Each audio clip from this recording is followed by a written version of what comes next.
Hello friends, welcome to Byju's classes. In today's session, we're going to take up the second topic under religion and society. We're going to discuss the problems of religious minorities. In this entire session, what we will do is we'll first understand who are the minorities. Minorities can be of different types. One of the type of minorities, religious minorities. So our focus will be on religious minorities. Now, what are the challenges that religious minorities face? What are some of the issues, problems that they face? What are the different ways in which countries world over try to address the issue of minorities? What has been some of the policy approaches? Apart from that, we'll also see what are some specific challenges the different minority community faces. For example, what are the issues with Sikh community? What are some of the issues that Muslim community faces? So we'll understand that. And after that, we'll see some of the recent initiatives to address their problems. Also, we'll look at one very important committee report, the Structure Committee report, what has been some of its key observations and suggestions. So this is what we are going to cover in this session. So what we'll do is first we'll understand who are the minorities. When I say minority, what do you understand by it? You might be hearing this term minority quite often in the newspapers, in the TV debates, in magazines. When this term minority is used, what do you think? What do you feel? What is your understanding about minority? How do we identify who is a minority and who is majority? Now, different thinkers have tried to understand who is minority, who is considered majority. Now, minorities are those who are in some way different from the majority. And not only they are different, but they are subordinated. When I'm saying they're subordinated, they're different from the majority. Now here, it is not only about the numbers, the absolute numbers of people who are part of the community. Numbers can be a factor, but there are other factors which are also taken into consideration to identify whether a community is minority or majority. For example, a particular community might have different physical or cultural features. There might be some threat perception in that community. They might feel frightened, afraid of the majority.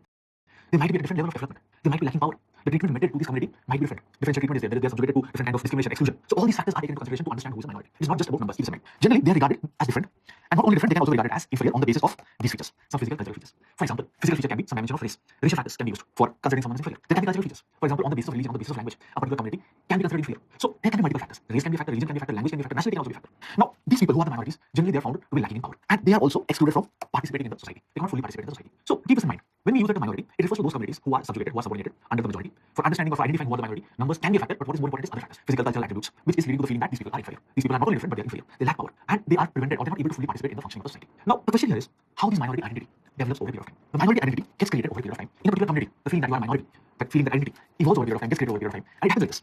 There can be some form of discrimination, prejudice, exclusion from the dominant community, the majority community. And as a reaction to that, the minority community will also try to self-segregate. It will also want to move back. So there will be self-segregation by the subordinated minority community. On that basis, there will be formation of minority identity. So the majority community, if it is discriminating, if it is excluding some communities, there is a reaction also. So they will now move out, they will self-segregate. There will also be a wish among the minority community to preserve its distinct features. It might feel that it will lose out these features over a period of time. It might get assimilated into the larger community, the majority community. And if this happens, its own distinctive features can get lost over a period of time. So there will also be a sentiment among them that they want to protect their own features. So whenever the dominant group will try to assimilate the minority, it can lead to greater consciousness among the members of the minority community. So that there is a fear among the minority community that they might lose out their distinctive cultural characteristics, their language, maybe their religion, on the basis of which the minority has been formed. So among them also greater consciousness arises, and these consciousness becomes stronger over a period of time. And these consciousness, this feeling, this awareness can take up different forms. For example, there can be political demands, and these political demands can also be different types. Sometimes the minority community can demand that they want to completely freedom of opinion. They do not want to be part of the state. They want to separate out. Sometimes they might demand greater autonomy. Different ways it will be. So if you are excluding a particular community, there will be reaction. They will want to self-segregate. They will want to protect their own culture, their own cultural characteristics. If you are trying to assimilate them, if you are not respecting their own cultural traits, and it can take up different forms. Different kind of political demands can be there. It can be for autonomy, that they want to control their own resources or they want to have greater say. Sometimes it might take even the extreme form. There might be a demand for secession. One example of this is the demand for creation of a separate Sikh state. Khalistan movement is an example of secession movement. Sometimes there can be some movements within the framework of the constitution. Now, this concept of minority is a very dynamic concept. It is not fixed. Now, a particular community can be considered as a minority in a particular region, but in the entire state it might not be considered as a minority. For example, Hindus can be considered minority in a Muslim-dominated region. But if you look at the entire state of India, the percentage of Hindus is majority. Also, there can be some community which can be considered as minority at the national level. For example, Muslims, they can be considered minority at the national level. But at the level of the states, for example, at the level of a state like Jammu Kashmir, they might not be considered as minority. So the concept of minority is also relative. The concept of minority is also dynamic. Christians, 2% of the population all over India. But in certain states, they will be majority. For example, Nagaland, Meghalaya, Mizoram, they are majority. When it comes to the Indian constitution, who are considered as minorities? Now, the Indian constitution also distinguishes between minority and majority. Minorities are given certain rights. But who exactly are the minorities? Or what is the criteria on which you can decide who is a minority? The definition of minority is not there. But the constitution talks about two kinds of minorities. It talks about religious minorities, it also talks about linguistic minorities. There are people who speak a particular kind of language. Number of people who are speaking that language, very less. They will be in some pockets. They might be considered as inferior in that particular region because they don't have so many speakers in that language, from that language. So they can be considered as linguistic minorities. Apart from that, we also have religious minorities. So constitution talks about minorities, it talks about minority rights, but it does not define who exactly is a minority. And keep this in mind, religious and linguistic minorities both find mention in the constitution. And if you look at the religious minorities, 6 religions they will be considered as minorities: Muslims, Christians, Buddhists, Jains, Sikhs, and Parsis. So they are considered to be minorities as per our constitution. Now, what are the different kind of policy approaches that we see world over when it comes to the issue of minorities? How have different countries at different points of time approached minorities? So if you look at it broadly, the policy approaches that we have, they will fall into 3 criteria: assimilation, discrimination, or tolerance and equality. Some countries at some point of time they have gone for assimilation approach. Some countries have gone for an approach which is on the basis of discrimination. They have discriminated against the minorities. Some countries they have tolerated the presence of minorities and they might have also given them equal rights. So what we will do is we'll understand what we mean by this assimilation, this approach of assimilation, what is this approach of discrimination, what is the approach of tolerance and equality. Understanding these approaches are important because from this we get a fair idea what kind of approach we as India are taking up. If you are going for the other approaches, what can be the possible follow-up? The issue of minorities is very important because in our own vicinity, in our own neighborhood, we have seen multiple follow-ups. Just look at Pakistan, the way Pakistan is right now. At some point of time, Pakistan, the map of Pakistan was different. On the western part of India, we had Pakistan, as well as on the eastern part of India, we had Pakistan. But the eastern part of Pakistan, it is no longer part of Pakistan now, it is Bangladesh. The language over there was different. They were treated differently. They were treated as inferior. They were treated as someone who should be subordinated, who should be subjugated. And it led to the fallout. One of the reasons which led to the breakdown of Pakistan into 2 parts. Similar kind of challenges we are facing in other places. For example, in Sri Lanka, the Tamil issue. Tamils, there are minorities over there. What kind of issues they have faced? Civil wars. Similarly, in Myanmar, they are observing challenges. Rohingyas, what are the challenges they are facing over there? And what can be some of the problems for the state of Myanmar in the future? So how we approach our minorities is very important. Especially important for a democratic, secular country like India. So we'll understand these approaches. What are these approaches? Now, the first approach is the approach of assimilation. Now here what you're trying to do is, you're trying to create one nation. That means you're trying to ensure that the political boundaries are coinciding with the characteristics of the people who are living within it. political boundaries, the boundaries of the state, and the national boundaries, they are coinciding. So what we are trying to do here is, you are creating a similar kind of culture. You are assimilating some people. There is diversity among the people, but now you are trying to create one nation out there. What is nation? We already know that. Nation means it is a community of sentiments. Everyone feels that they are part of the larger community. They are same. They have something similar. They are emotionally same. Now, when you are trying to do this, when you are trying to build a nation where everyone is same, so in that case, what will happen? The minorities, their culture is different. So they will have fear that they might lose out their distinctive characteristic. So whenever you are going for assimilation, it might go against the interest of the minorities. The majority is going to dominate. The majority might force the minorities to accept their culture, or they might force them to give up on their own culture. So to create a nation, you need to create homogeneity. Or else how will you create that commonality of sentiments? So and when you are trying to create that homogeneity, minorities might have to abandon their own distinctive features. So sometimes this process of assimilation can create fear among the minds of minorities, and it can create resentment among them. So you are now forcing your will, the majority is basically forcing their will on the minorities. So it is also nothing but kind of a discriminatory mechanism. You are using some sort of discriminatory approaches to ensure this. So assimilation, that means creating one nation, coinciding the state boundary and the national boundaries, can go against the interests of the minorities. The second method is the method of discrimination. Minorities might be discriminated in social life. They might be segregated, they might be subjected to different kind of ridicule. They might be forced to stay in ghettos. What are ghettos? They're basically settlements, housing areas, which are away from the settlements of the majority. For example, there is one community X, the minority community, there is community Y, the majority community. So X will be forced to stay in one particular area. They cannot stay in other areas. So this is called ghettos, formation of ghettos. This was something which was very prominent during the time of Hitler in Germany. It is in the case of India also, ghettos exist in different cities. Muslims are forced to stay in one particular area, they are not allowed to purchase property in other areas. There will be some sort of discrimination.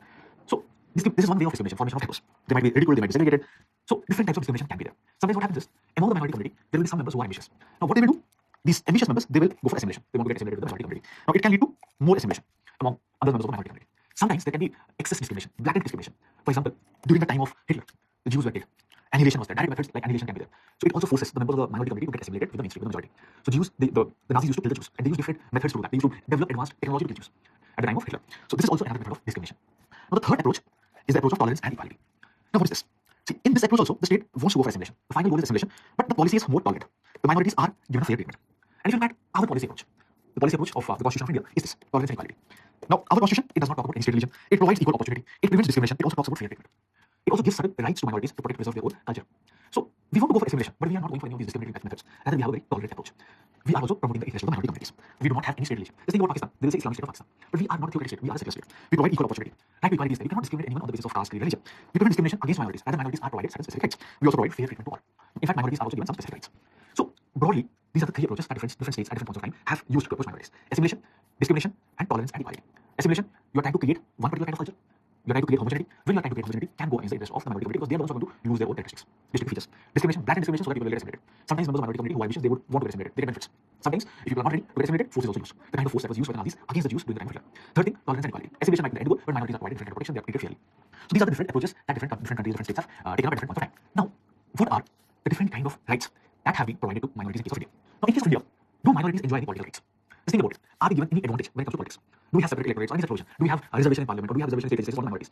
In case of India, we do not have any concept of political minority. We do not provide any specific political rights to minorities. That is not there. Minorities do not have any such reservation in legislatures or state legislatures or parliament. They do not have that. So political rights, separate political rights are not there. But they do enjoy some rights. As citizens of India, they do enjoy some rights. For example, right to equality is there. So they are protected from any sort of discrimination on the basis of race, religion, caste, sex. There's equality before law, equal protection of law. There's equality of opportunity. There can be provision for affirmative action. Some states they do provide some sort of positive discrimination against minorities. So reservation and some of these benefits can be there for minorities in some states. Apart from that, they also have the right to express themselves. Freedom of speech, expression, freedom to form unions, associations, they can assemble peacefully. So all these things, they can reside in any part of India. Settle down in any part of India. So those kind of rights are there. Apart from that, they also enjoy some group rights. For example, they have the right to preserve, protect their own language, their script, their culture. They can conserve it. Apart from that, they cannot be denied entry to any education institution maintained by the state or rated by the state on the grounds of religion, race, language. So minorities enjoy these kind of rights in case of India. Keep this in mind, they do not have any such separate political rights. Now you might have a question in mind. Why are we giving rights to minorities? Why are we not giving rights to the majority? In fact, many times, whenever we're discussing things, when you are just talking with people over at top of tea, these kind of discussions can be there. You might observe this quite frequently. The minorities are given rights, are majority lesser citizens. Why are minorities given rights? And why the majority is not given right? What do you think can be the reason? See, in case of India, what kind of polity we have? What kind of state we have? Now think about it. We are a democratic state. What is democracy? We have already known what is democracy. We already studied that when we studied sociology paper. Democracy is nothing but the rule of majority. What the majority wants, they can always get it. It is very difficult for the minority to come to power because their number is very small. Now, if the majority wants something, they can get it because they have a large number. So, minorities, it is very difficult for minorities to come to power. Minorities are given the right to protect themselves from the tyranny of the majority. If the majority wants, it can easily take away or it can easily make laws which can go against the interests of the minorities. To protect the minorities from all these kind of discrimination, they are provided some rights as per the Constitution. For example, here, there can be a state in which you can have a representative democracy, in which you can have 8 members from the majority community and 1 member from the minority community. It's representative democracy. So this composition basically represents the composition of the population that you have. So 8 people are from the majority background, 1 person is from the minority background in the legislature. Let's say it's a parliament over there.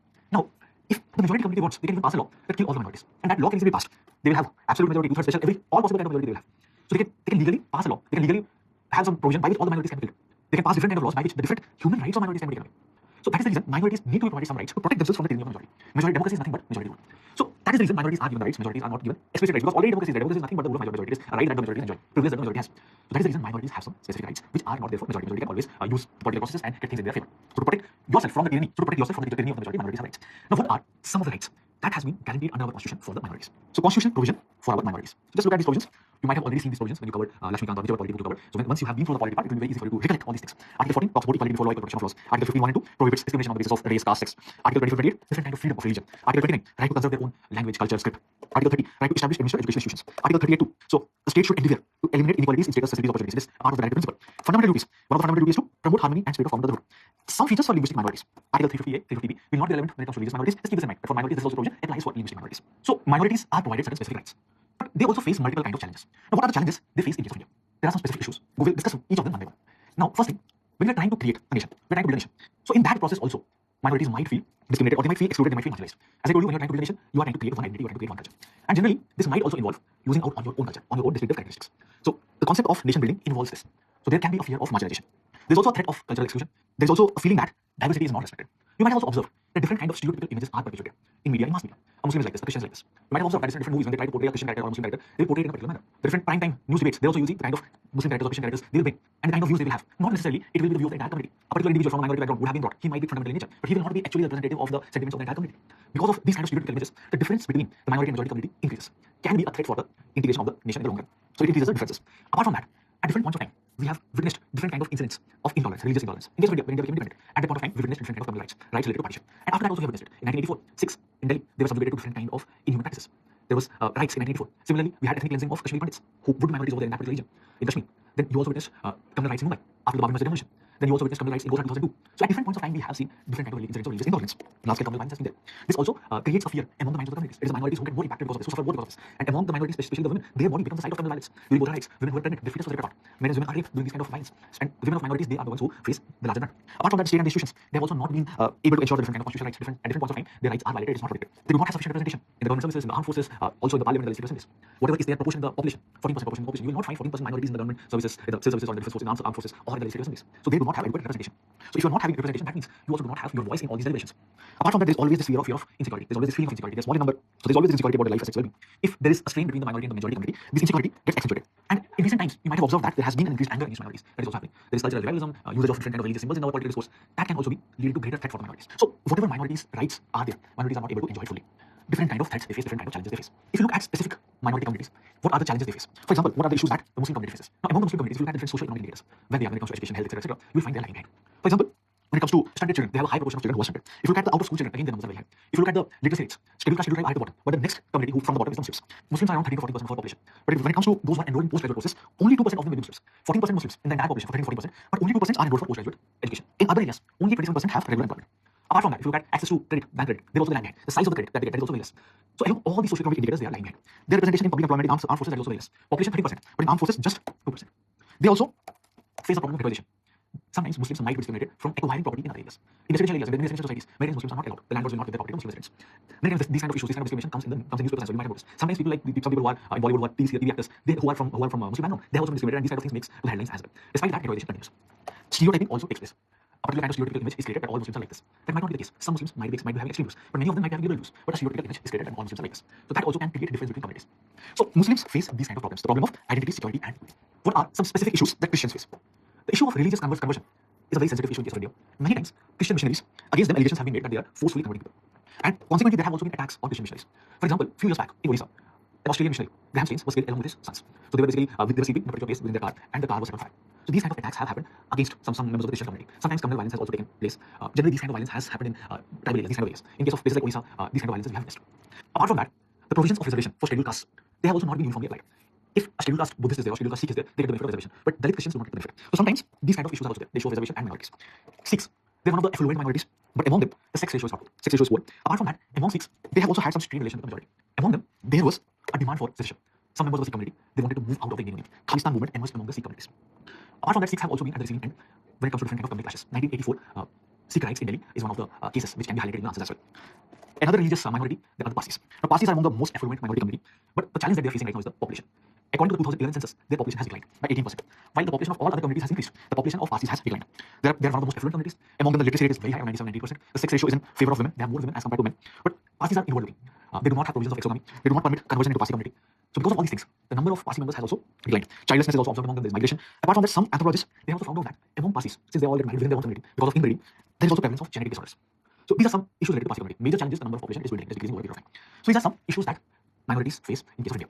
Now, how have minorities asserted themselves? How the minorities have tried to claim their rights? So how minorities have tried to access power? Now, assertion of minorities in case of India has basically been of three types. In case a particular minority is concentrated in a particular geography. So among them, you will find movements for autonomy or secession.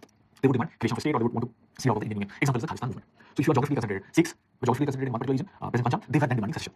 If minorities are only influential in few localities, they're not concentrated in the entire region, but in some localities they might be influential. So they might sponsor their candidate elections, or they may even form their own political party. So in few localities they are concentrated, so they will field the candidates in that region, or they might field their own, they might form their own political parties. In case they are weak, they might support a candidate who belongs to some other community, but they know that this particular candidate might get some favor towards them, or at least that person is not discriminating against them. They might get some benefits from this particular person. So this way, the minorities have asserted themselves. Either if you're geographically considered in a region, demand autonomy, go for secessionist movements. If you are only influential only in some few pockets, you can field a candidate from your political party. If your condition is weaker, then support some other candidate who is from some other community, but you know very well that this person is going to support you. Might not give you direct favors, but at least he's not going to discriminate. So this is how minorities and different points of time have asserted themselves. So this is about the different rights that minorities enjoy, the challenges that minorities face, challenges that different minority group faces, and how they have asserted themselves. Now what we'll see is, we'll look at one particular report, a particular committee report on the condition of Muslims. One particular committee was commissioned under Justice Sachar, and they studied the socio-economic conditions of Muslims, and then they suggested what can we do about the issues that Muslims are facing. What can be some of the takeaways from this committee from this particular committee report is? What can be some of the takeaways from this committee report is? We can take some of these positions and we can apply for some other communities as well. So that way, in case there is a question on issues that minorities face and what can be some of the potential solutions, we can take some recommendations from there. So what we will do, we'll see that particular committee reports, what has been its finding and what has been its suggestion. The Sachar committee report studies the socio-economic condition of Muslims, and then it gives its own recommendations. So we look at some of its findings.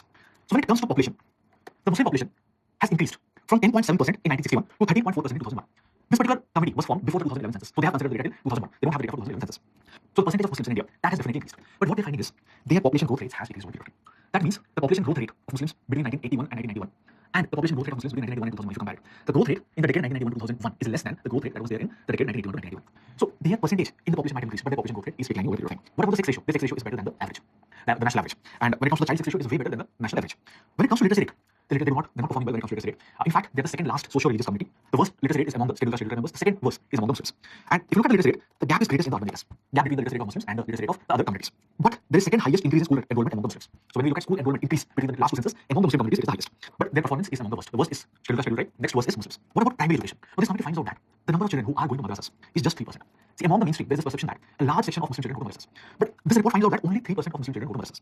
But many Muslim children are enrolled in maktabs. Maktabs are those institutions which provide religious education, but it is supplementary in nature. So these children will be going to regular schools, and to supplement their education in the regular schools, they might also go to maktabs. So maktabs are not the full-time religious institutions. So only 3% children are going to madrasas as per this report. When it comes to higher education, this committee also finds that Muslims are lagging behind. For example, it says that 7% of the total population in India above the age of 20 years has a degree or more than that, or they are graduates. But among Muslims, it is only 4%. So if you look at the population who are greater than 20 years old, 7% of it will have degree or some higher qualification, but for Muslims, it is just 4%. So when it comes to literacy, when it comes to education attainment, Muslims fare worse. They're not at par with they're not at par with other communities. They're below the national average. But what about employment? Now, unemployment among Muslims graduates is higher among all social religious communities. Participation of Muslim women in workforce is even worse, very low participation. A large share of Muslim population is in self-employment activity. They're self-employed. Muslim salaried workers in public as well as private sector is quite low. So what the number of Muslim workers that is first of all less. Whoever are there, they're primarily self-employed. Salaried employees you have very less. Average salary of Muslim workers is also lower than others. This also points to the fact that maybe Muslim workers, they are in inferior kind of jobs. They are mostly in the informal sector. Large share is in informal sectors. Muslims' participation rate in traditional manufacturing trade is much higher. Apart from that, take any state. The proportion of Muslims in public employment in any state is less than their proportion in the population. Not one state in which the representation of Muslims in the government departments matches their population share. So Muslims' proportion in public employment is less than their proportion in the population in that state. Take any state. So this is the finding of the Sachar committee when it comes to employment. So participation of Muslims in the workforce is less. Whatever participation is there, it is majorly in self-employment. Large share is in informal sector. Their proportion in public employment is less. The salaries are less. Participation of Muslim women in workforce is also less. So points to the fact that when it comes to employment, they're also lagging behind. When it comes to access to bank credit, here also they're lagging behind. Access to bank credit is low and inadequate, and the size of credit that they get, that is also low. One of the reasons can be the kind of religious taboos they have when it comes to financial inclusion. Many members of the Muslim community would not prefer to take loans. So these kind of religious taboos might also be one of the factors for this. So access to loans is less, size of the credit is also small. When it comes to social and physical infrastructure, here also we see some sort of discrimination. For example, such a committee finds out that 1/3 of small villages which have a high concentration of Muslims do not have education institutions. 1/3 villages, Muslim dominated, do not have education institutions. 40% of large villages with substantial Muslim population do not have any medical facilities. So education and medical facilities, they might be lagging behind. So these are some major findings of the Sachar committee. When it comes to their population growth rate, when it comes to their educational attainment levels, when it comes to their employment levels, when it comes to their financial inclusion levels, and their access to physical and social infrastructure. So after observing all these things, Sachar committee is also suggesting some reforms. What are some of the recommendations of Sachar committee? Now they are saying that we need to have an equal opportunities commission, which would ensure that different communities have equal opportunities. They're not discriminated. Similarly, they're saying that we should also have some legal mechanism to prevent discrimination. For example, access to housing societies. You might be discriminated if you are from the minority background. So ensure certain mechanisms which will prevent these kind of discrimination. Then they're saying we need to evaluate the content of the textbooks. How come textbooks are coming into India? Now they feel, and it has been observed as well, that when governments change, the textbooks are also rewritten. That means our history is rewritten. So all these things need to be taken care of. We need to have some independent body, independent panel, which should decide the content of the textbooks. A particular community should not be portrayed in a negative light. History should not be used to criminalize. So independent body which should basically talk about facts rather than create its own facts. So you need to have such bodies which should be independent, should not be under the control of the government, which should evaluate the content of the textbooks and accordingly we should proceed. Then they're saying we need to go for national data bank, which should tell us about the objective condition of these minorities. Where do they stand? What is the difference between the majority community and the minority communities? So we need to have data. Without data, how can we make policies? The schemes, other policy provisions that we're making might not be effective if we do not have proper data with you. So have a data bank which will tell us about the exact scenario. Apart from that, we need to have some bodies which will be assessing the socio-economic conditions, which will be monitoring the socio-economic conditions from time to time. At that point of time, UGC was relevant. At present, the role of UGC has been scrapped, but then it had a significant role, so they have suggested that which is tasked with giving grants to different universities. When it is giving grants to different universities, it should take into consideration diversity as a criteria. If a particular university has more amount of diversity, some sort of extra points, bonus points should be provided to that university, more grants can be released to that university. That means you are basically promoting diversity. People from different backgrounds should be part of the university. In university, there has to be exchange of ideas. For having multiplicity of opinions, diverse views, you need people from different communities. Only people from one community, then you won't have these kind of diverse opinions. So diversity is important. Reward diversity. Then they're saying that you should provide hostels, facilities at reasonable cost. One of the things that we saw is, if you look at postgraduates, just 2% Muslims are going for postgraduate education when the percentage of the population is around 40%. Provide all those facilities by which they will be attracted, or at least the things which was making it difficult for them to career education can be taken care of. Provide hostel facilities. Apart from that, teachers should not be discriminating against minorities. So a very important part of teacher training should be sensitization. Teachers should be sensitized to the needs of different communities. They should not be discriminating. So teacher sensitization should be also part of teacher training. Introduce more high quality Urdu medium schools. Urdu can be a medium by which you are able to educate children, Muslim children. So have more number of high quality education institutions. You are providing rational learning, rational education, but the medium should be Urdu. So that children who are from Muslim background can easily take up learning. Apart from that, we need to increase financial inclusion. Many of them are self-employed. Maybe financial inclusion can help their position. So these have been some recommendations of the committee. Some of these recommendations you can always use if there is a question on minorities. What can we do to improve the issues that minorities face? Now, apart from these recommendations that we saw, there have been other schemes, policies for minorities as well, other initiatives. For example, Prime Minister's 15-point program is there. So if there is a scheme, if there is some outlay, 15% of the targets outlay is for minorities. Apart from that, we also have a National Minorities Commission, National Commission for Minorities to protect the rights of minorities. Apart from that, at different points of time, we have different schemes. For example, Ustad is there. Ustad provides skills and trainings to those who are into traditional ancestral arts and crafts. Hamari Dharohar, it promotes our rich heritage. Nai Roshni, Nai Manzil, they are all skill development, leadership development program for minority women. Minority Cybergram, it promotes digital literacy inside minority clusters. GeoParsi has been launched in 2013-14 to arrest decreasing population among Parsis. So these are some initiatives. You can add some more initiatives as well from India Yoga, from newspapers, magazines. So some more examples of this, some more case studies you can take up. In your own state, there might be some provisions. You can also add that. So this is about some major schemes, policies from the side of the government. Now, this is about minorities. Keep this in mind. Who are minorities? What are some specific challenges they face? What has been the policy approach of different countries towards minorities? What have been the findings of such a committee report? What have been some recommendations? And what are some of the policy initiatives? The issue of minorities is very, very important, especially for a diverse country like India. Already, we have seen many divisive tendencies in our own neighborhood. For example, in Pakistan, Myanmar, we are observing. In Sri Lanka, we also observe the civil war. So that is the reason it is very, very important. So it can also be important from the exam perspective, both in sociology paper, it can also be asked in other studies. Now, what I would do is, I would want you to just go through one statement. We'll end the session with this statement. It will help us understand what we have covered till now. The test of Indian secularism lays not in what majority thought, but how minority feels.